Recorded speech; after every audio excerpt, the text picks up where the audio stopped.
Good morning, everyone. We have already started the lesson fossil fuel, and we discussed in that regarding the different natural resources. Also, we discussed the conservation and advantages of fossil fuels. Now, today we start discussing about coal. As we all know, coal is the most common fossil fuel which is used by man, and you must have read in the earlier classes how coal is formed.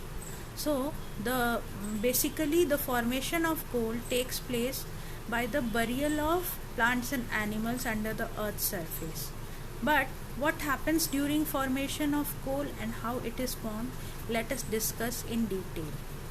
The formation of coal is a complex process in which slow decomposition of plants and animals that got buried under the earth millions of years ago takes place.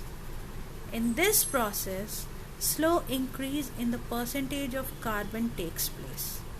Whenever any plant or animal matter after their death undergoes slow decomposition under the earth's surface, then one thing which is observed is that the mass which is left over during the decomposition process, one thing that is remarked, that is slow increase in the carbon content in it.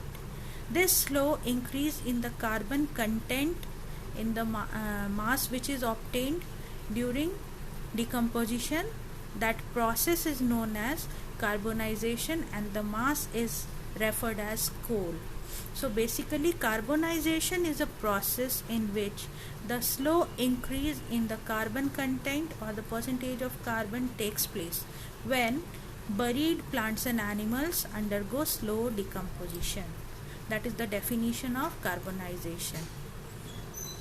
Now, more about coal. Coal is the first fossil fuel which was used by man, and it mainly contains carbon. In other words, we call coal an allotrope of carbon. Allotrope means having same chemical formula. Coal, the formula of coal is also carbon. Another allotrope of carbon is diamond. The formula of diamond is also carbon. Then one more is there, the formula of graphite is also carbon. So chemically, both all the three, coal, diamond, graphite, are carbon, and they are the allotropes of each other. So coal mainly contains carbon and is formed below the forest beds where plants and animals get buried after their death. During its formation, it first forms a form of coal having lesser content of carbon, that is known as peat. Whenever the formation of coal starts, the first form of coal which is formed, that is having the lesser carbon content in it, and as slowly when peat remains in the same condition, then slowly the carbon content increases and its name changes. So now we will discuss what are the different forms of coal and how much is the carbon content in them.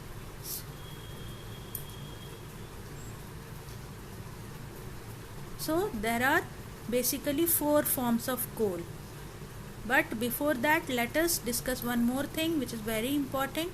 Formation of coal takes place under the conditions of high temperature and high pressure. Deep under the earth's surface, two conditions are prevailing. One is absence of air, and another condition is high temperature with high pressure. So formation of coal takes place in absence of air, under high temperature and high pressure. So the overall process, we can say anaerobic thermal decomposition. Anaerobic means absence of air, thermal means heat, high temperature, and high pressure. So the decomposition of plants and animals takes place under high temperature, high pressure, and absence of air.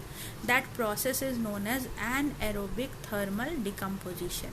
And by the process of that anaerobic thermal decomposition, coal is formed. Now the various forms of coal. The first form is peat. Peat is having approximately 40% of carbon in it. Rest 60% is another element. After that, lignite. Lignite is having almost about 55% of carbon content in it. So carbon content in lignite is more than peat. After that, bituminous. Bituminous is having almost 65% of carbon content in it.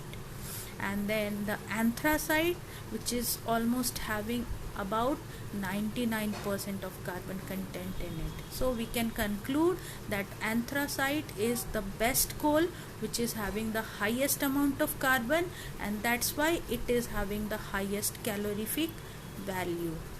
So regarding coal, that's all for today. More about coal we will discuss in the next class. Thank you.